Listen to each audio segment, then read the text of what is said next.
오늘은 화평케 하는 자의 복이라는 제목으로 하나님의 말씀을 나누겠습니다. 제가 지금부터 사진을 몇 장 보여드릴 텐데 두 사람이 어떤 관계인지를 한번 맞춰보십시오.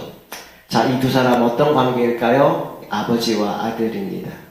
이 두 사람은 어떤 관계일 것 같아요? 아버지와 딸. 여기 나온 세 사람은요, 이 아버지와 아들, 딸이죠. 개그맨인데요. 유세윤이란 개그맨 역시 아버지와 아들. 여기는 누가 아버지인지 아들인지 구별이 잘 안 되죠. 역시 그러나 아버지와 아들 사진입니다. 이렇게 서로가 꼭 닮은 외모를 볼 때 우리는 붕어빵 같다라는 말을 합니다. 그런데 가만히 보니까요, 사람들이 외모만 닮지 않더라고요. 하는 행동까지 닮는 경우를 참 많이 보게 됩니다.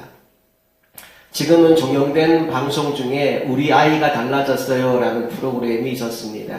그 프로그램에서 제가 기억에 남는 아이가 하나 있는데 최강 폭군이라고 하는 타이틀을 가진 혜성이라는 아이입니다. 그 아이를 영상으로 한번 만나보시죠. 아침부터 분위기 심상치 않습니다. 물을 엎치는 동생 때문에 심기가 불편한 혜성. 막무가내로 발길질부터 시작합니다.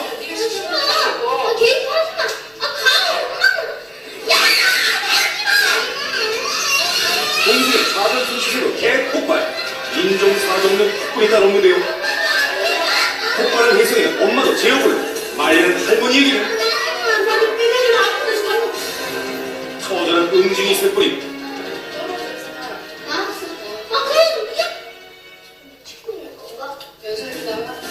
촬영 중임을 확인한 혜성의 조치는 시간 줄 테니까 데려가요.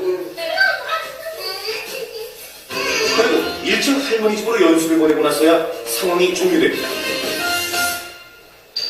그날 오후 혜성이가 게임에 빠져있는 틈을 타 동생 연수가 다시 올라왔습니다. 자, 아직까지 조용한데요. 안 돼.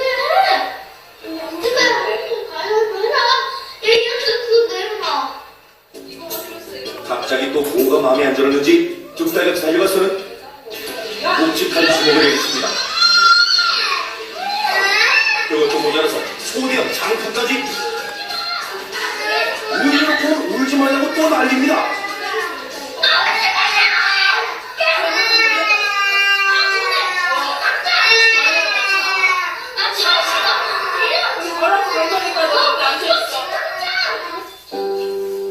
결국 또다시 연수의 피신 조치. 이번엔 학원입니다.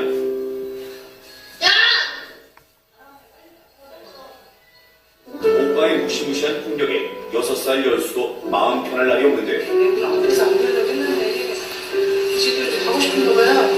오빠가 있으니까. 그래서 먼저 가는 거 같아. 30분 일찍. 연수가 학원에 가고 나서야 진정된지 도대체 혜성이는 왜 그랬을까요? 그분이 연습처럼 만들었어요. 연수가 혜성이 말 안 들으면 혜성이 되게 기분이 나쁜 거야? 못 참을 정도로?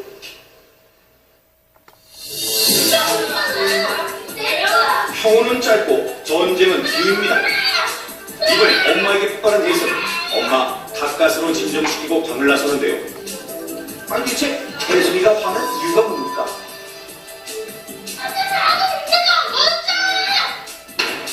이야 참 게임 때문이랍니다. 돈에 찬 듯 들려오는 혜성의 호출.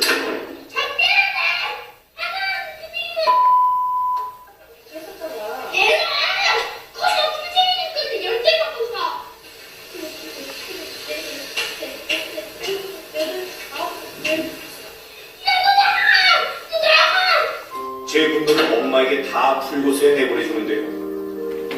하루 이틀도 아니고 10살 아들의 모진 행동에 속상한 반, 억울한 반, 엄마는 눈물 마를 날이 없습니다. 정말 안타까운 사연이지요. 여러분 생각에 이 아이가 이렇게 된 게 누구 탓일까요? 이럴 경우 많은 엄마 아빠들이 얘는 누구 닮아서 그래 라는 말을 하는데 사실은 누구 닮은 걸까요? 예, 엄마 아빠를 닮은 겁니다. 이런 말이 있습니다. 문제 부모는 있어도 문제 아이는 없다. 이 집에 보니까 이 아이와 똑같은 행동을 하는 사람이 한 사람이 있습니다. 혹시 누군지 짐작하시겠어요? 네, 아이 아빠 한번 만나보시죠. 자, 그런데 아빠의 모습이 어디서 많이 본 듯합니다. 아까 들어오면 다시 손가락으로 아이의 얼굴을 위협하며 혼내는 아빠. 누구 내려 빨리. 혜성이도 연수에게 마찬가지입니다. 똑바로 앉아. 이리 와. 누가 엄마 때리대? 어? 불로 세워놓고 때리는 것도 똑같습니다. 야, 아빠. 예성아. 예성. 왜 우냐고. 빨리 대답해. 왜 울어? 울지 말라며 혼내는 것도 다를 바 없는데요. 그럼 엄마를 대하는 모습은 어떨까? 시원하지?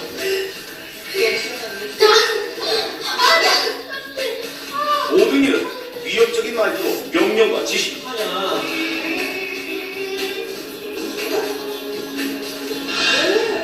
이 아들 너 닮아갖고 흰머리가 제일 아니다. 아이들 앞에서 엄마를 무시하기도 있습니다. 이번엔 또 뭔가요? 심지어 아이를 통해 엄마에게 심부름을 시킵니다. 아이는요, 모방을 참 잘합니다. 근데 어른들이 이렇게 해라, 저렇게 해라, 말을 한다고 해서 아이들이 그걸 통해 배우지 않더라고요. 아이들은 무엇을 통해서 배우느냐? 어른들의 행동을 통해서 배웁니다. 영어로 children see, children do. 아이들은 보는 대로 행동한다라는 말이 있을 정도로 우리가 어떤 모습을 보여주느냐가 참 중요하더라고요. 이런 제목으로 된 유튜브 영상이 하나 있어서 여러분에게 보여드리고 싶어요. 한번 보십시오. It looks like rain again today. Dark clouds gather and fill the sky. Don't know how to talk to you, just know how to say goodbye.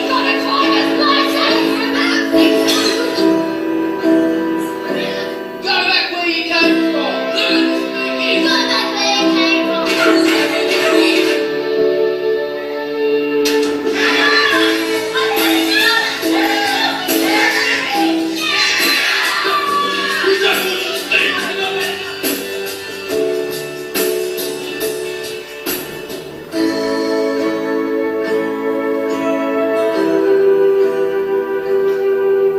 여러분, 자녀들은 누구를 닮는다고요? 자녀는 부모를 닮습니다. 외모도 닮지만 행동까지 닮게 됩니다. 그런데 성경을 보니까 우리가 하나님의 자녀라는 말씀이 나옵니다. 요한복음 1장 12절에서는 영접하는 자, 곧 그 이름을 믿는 자가 하나님의 자녀라고 말씀했고요. 로마서 8장 15절 16절에는 우리가 이제 양자형을 받았기 때문에 하나님을 아빠 아버지라고 부를 수 있고 성령님이 친히 우리가 하나님의 자녀인 것을 증언하신다고 말씀하고 있습니다. 여러분, 이 사람 보시면서 이렇게 인사해 주십시오. 당신은 하나님의 아들입니다. 당신은 하나님의 딸입니다. 자, 그런데요, 우리가 하나님의 자녀라는 이름을 가지고 있는데, 그렇다면 우리가 어떻게 살아갈 때 하나님의 아들다움, 딸다움을 드러낼 수 있을까요? 언제 우리는 세상 사람들에게 너 하나님 붕어빵 같아, 널 보니까 하나님을 보는 것 같아 라는 소리를 들을 수 있을까요? 해답은 간단합니다. 우리의 삶을 통해서 하나님의 모습, 하나님의 성품이 드러날 때 우리가 하나님의 붕어빵 소리를 듣게 되지 않을까요? 그래서 하나님의 성품을 좀 알아보기 원하는데 고린도전서 14장 33절 말씀에 이런 말씀이 나와요. 하나님은 무질서의 하나님이 아니시오 오직 화평의 하나님이시니라. 하나님은 화평이시다라고 말씀하고 있어요. 골로새서 1장 20절에 이렇게 나와 있습니다. 그의 십자가의 피로 화평을 이루사 만물 곧 땅에 있는 것들이나 하늘에 있는 것들이 그로 말미암아 자기와 화목하게 되기를 기뻐하시니라. 우리가 믿는 하나님은 질서의 하나님, 화평의 하나님이십니다. 예수님께서는 우리의 화평을 위해 십자가를 지셨다라고까지 말씀하고 있습니다. 그러므로 우리가 화평을 이루는 삶을 살아갈 때 세상은 우리가 하나님의 자녀인 것을 알게 되는 겁니다. 오늘 본문 마태복음 5장 9절은 그래서 이렇게 말씀하시죠. 화평케 하는 자는 복이 있나니 그들이 하나님의 아들이라 일컬음을 받을 것이며. 이번에 송지솔에 갔을 때 팔복교회에 가서 찍은 사진인데요. 여기 보니까 이렇게 영어로 말씀이 기록되어 있어요. Blessed are the peacemakers. 화평하게 하는 사람을 어떻게 표현했느냐 하면 peacemaker, 평화를 만드는 사람이라고 나왔어요. For they will be called. 그들은 불려질 겁니다. 세상 사람들에게 누구라고요? Children of God. 하나님의 자녀들이라고요. 이게 하나님이 우리에게서 보고 싶어하는 모습입니다. 그런데 참 안타까운 것이 오늘 우리 교회의 현실입니다. 여러분, 세상 사람들이 교회를 어떻게 보는지 아십니까? 많은 세상 사람들이 교회를 싸움하는 곳이라고 생각합니다. 왜냐하면 수많은 언론에서 교회가 싸우는 모습들을 참 많이 봤거든요. 강대상 위에서 멱살잡이를 하고 피켓 들고 시위를 하고 경찰까지 조폭까지 불러가며 대치하는 상황을 얼마나 많이 보여주었는지요. 피스메이커로 살아가라고 주님은 우리에게 말씀하셨는데 오히려 트러블 메이커로 살아가고 있는 모습을 보일 때가 참 많습니다. 이제 우리가 교회다움을 회복할 수 있기를, 교회가 교회 되게 하는 사명을 감당하는 저와 여러분이 될 수 있기를 간절히 소망합니다. 자, 그렇다면 어떻게 할 때 우리가 그 교회다움을 회복할 수 있을까요? 해답은 역시 똑같습니다. 우리가 이 땅을 살아가는 동안 피스메이커로 살아가는 겁니다. 어떻게? 그럼 어떻게 우리가 피스메이커로 살 수 있을까? 한 두 가지 정도로 여러분과 나누기를 원하는데요. 첫 번째는 우리가 먼저 하나님의 평강을 경험해야 한다는 겁니다. 제가 보니까요, 사랑을 아무나 하는 게 아니더라고요. 사랑을 많이 받아본 사람이 사랑을 베풀며 살아가는 것을 보게 됩니다. 은혜도 마찬가지입니다. 은혜를 받아본 사람, 은혜를 아는 사람이 은혜를 베풀며 살아가죠. 평화도 마찬가지라는 생각이 들었습니다. 내 마음에 하나님의 평강이 있는 사람들이 평화를 만드는 삶을 살 수 있지 않을까라는 생각을 하게 되었어요. 그래서 여러분들에게 정말 들려드리고 싶은 찬양이 있었습니다. 바로 이 찬양, 평화, 하나님의 평강이 당신의 삶에 넘쳐나기를, 평화, 하나님의 평강이 당신의 삶에 가득하기를 축복합니다. 정말 여러분 안에 이 찬양이 그대로 이루어질 수 있기를 주님 이름으로 축복합니다. 이것을 위해 여러분들이 했으면 하는 게 있어요. 그게 뭐냐 하면 문제 안에 거하지 않고 하나님 안에 거하는 겁니다. 문제는 찾아와요. 어쩔 수가 없어요. 그러나 그 문제 안에 머물지 말고 문제를 묵상하고 있지 말고 하나님 안에 거하는 저와 여러분이 될 수 있기를 소망합니다. 문제 때문에 많은 사람들이 염려하고 걱정하고 고민하지 않습니까? 하지만 우리는 그러한 염려, 걱정, 고민에 빠져 있는 것이 아니라 하나님께 기도로 맡기는 사람들이 되었으면 좋겠습니다. 왜요? 바로 그때 하나님의 평강이 임하기 때문입니다.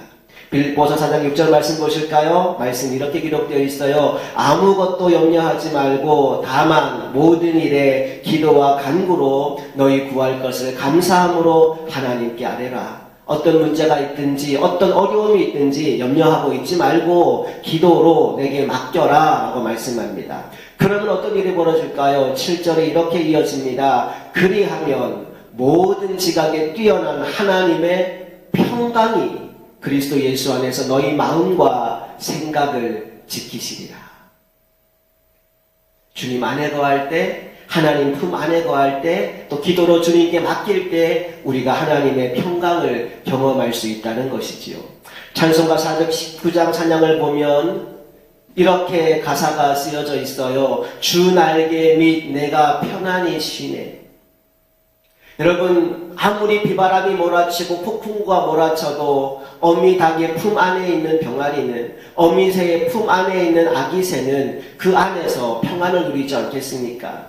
밤 깊고 비바람이 몰아쳐도 아버지께서 날 지켜주시니 거기서 편안히 쉬리로다.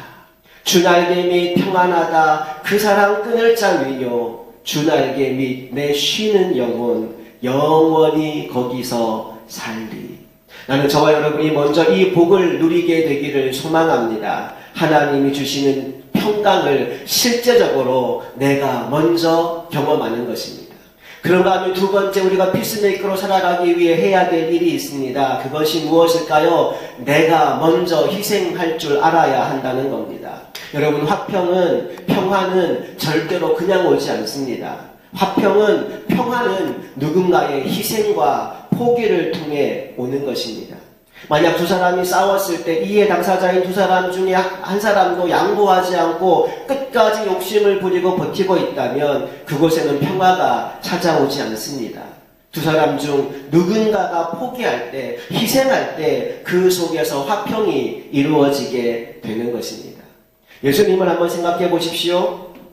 성경에 예수님이 무엇으로 화평을 이루었다고 말씀하고 있느냐 하면 십자가로, 자신의 희생으로 화평을 이루었다라고 말씀해주고 있어요. 에베소서 2장 14절 말씀을 보실까요? 그는 우리의 화평이신지라 둘로 하나를 만드사 원수된 것 곧 중간에 막힌 담을 무엇으로 하셨어요? 자기 육체로 하시고 15절 법조문으로 된 계명의 율법을 폐하셨으니 이는 이 둘로 자기 안에서 한 세 사람을 지어 무엇하게 하시고 화평하게 하시고 16절 또 십자가로 이 둘을 한 몸으로 하나님과 화목하게 하려 하십니다.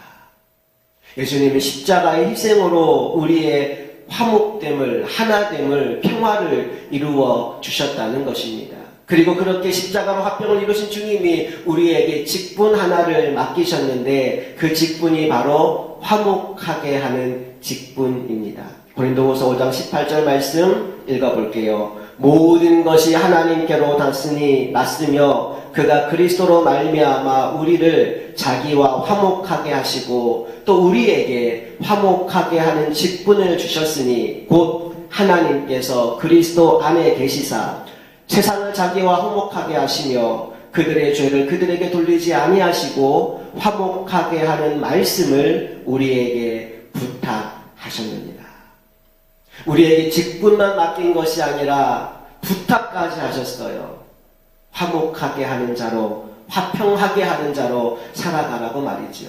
여러분, 맡은 자들에게 구할 것이 뭐라고 고린도전서에 말씀했죠? 예, 맡은 자에게 구할 것은 충성이라고 말씀했습니다. 나는 저와 여러분이 화평을 이루기 위해 충성하는 사람이 되기를 원합니다. 화평을 이루기 위해 기꺼이 져줄 수 있는 사람, 양보하는 사람이 되기를 원합니다. 왜냐하면 하나님이 그런 사람을 기뻐하시기 때문이죠.